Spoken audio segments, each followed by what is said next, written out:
On nous répète depuis toujours que si tu travailles dur, tu réussiras.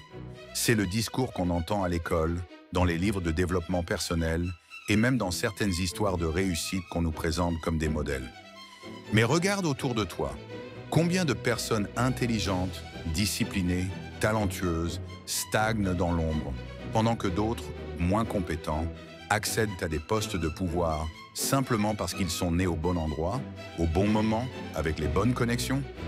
Alors la question est simple, le mérite suffit-il vraiment à réussir? Ou n'est-ce qu'un mensonge destiné à nous maintenir dans une illusion confortable? Dans cette vidéo, nous allons d'abord voir comment le mythe du mérite s'est construit, puis comprendre pourquoi le travail acharné ne garantit rien. Ensuite, je te montrerai ce qui compte réellement pour avancer, la lucidité, le réseau, la connaissance et la capacité à saisir les opportunités. Depuis l'enfance, on nous apprend à croire que tout se mérite. Celui qui travaille dur obtiendra une récompense, celui qui fait des efforts finira par être reconnu. Ce discours a une utilité, il discipline les masses. Mais en réalité, il ne reflète pas la société telle qu'elle est. Prenons un exemple concret. En France, une étude de l'INSEE a montré que les enfants issus de familles favorisées ont 4 fois plus de chances d'accéder aux grandes écoles que ceux issus de familles modestes, même avec des résultats scolaires équivalents. Le mérite seul ne suffit pas, l'origine sociale pèse énormément. Et ce constat ne s'arrête pas là. Aux États-Unis, on glorifie souvent le self-made man. Mais regardons de plus près, Jeff Bezos, fondateur d'Amazon, avait un investissement initial de 300 000 $ de ses parents. Ce capital de départ a été déterminant. Peut-on vraiment parler de mérite pur? C'est ici que beaucoup se trompent. Ils pensent que travailler plus dur que les autres suffira. Mais ce n'est pas la quantité de travail qui détermine la réussite. C'est sa qualité et sa direction. Illustrons cette idée. Des millions d'ouvriers en Chine ou en Inde travaillent 70 heures par semaine. Leur effort est colossal, mais ils restent coincés dans une condition modeste, car ils n'ont ni le capital ni les réseaux pour transformer leur travail en richesse. À l'inverse, un trader à Wall Street peut gagner en 1 heure ce qu'un ouvrier gagne en 1 an. Pas parce qu'il travaille plus, mais parce qu'il agit au bon endroit avec les bons leviers. Comme le disait Einstein, la folie, c'est de faire toujours la même chose et de s'attendre à un résultat différent. Travailler aveuglément sans revoir ses méthodes, sans analyser le terrain, c'est la recette de l'épuisement, pas du succès. Alors, que faire? La première étape, c'est de voir les choses en face. Comprendre que la société n'est pas un terrain neutre, mais un jeu d'intérêts, de rapports de force et de privilèges. Prenons l'exemple du sport. Combien de jeunes footballeurs talentueux en Afrique ou en Amérique du Sud n'accéderont jamais aux grands clubs européens, non pas par manque de mérite, mais faute d'intermédiaires ou d'agents capables de les connecter au bon réseau. Leur talent existe, mais sans lucidité stratégique, ils restent invisibles. Machiavel l'avait déjà compris dans Le Prince.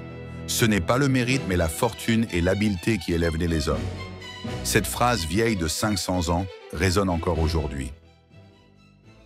Que faire concrètement? 3 clés essentielles.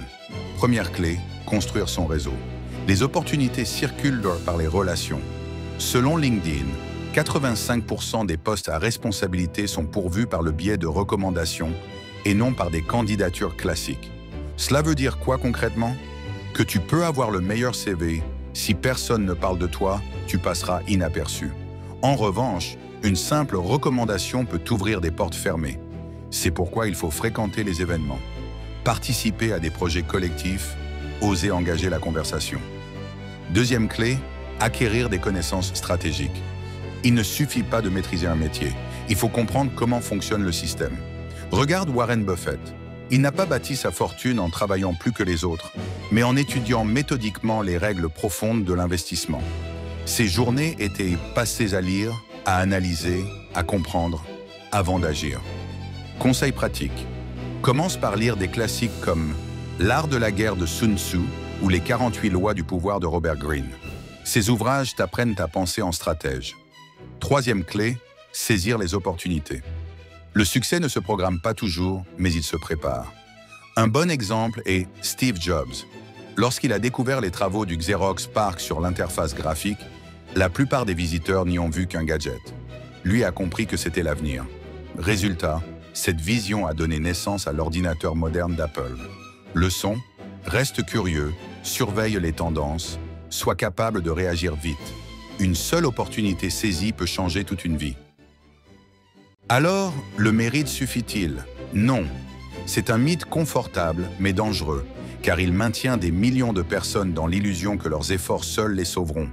La vérité, c'est que le monde récompense ceux qui sont lucides, stratégiques et capables de jouer avec les règles réelles du système. Ne travaille pas seulement dur, travaille intelligemment. Construis ton réseau, apprends avec stratégie et garde toujours un œil ouvert sur les opportunités. Parce qu'au fond, le succès n'appartient pas à celui qui mérite, mais à celui qui comprend.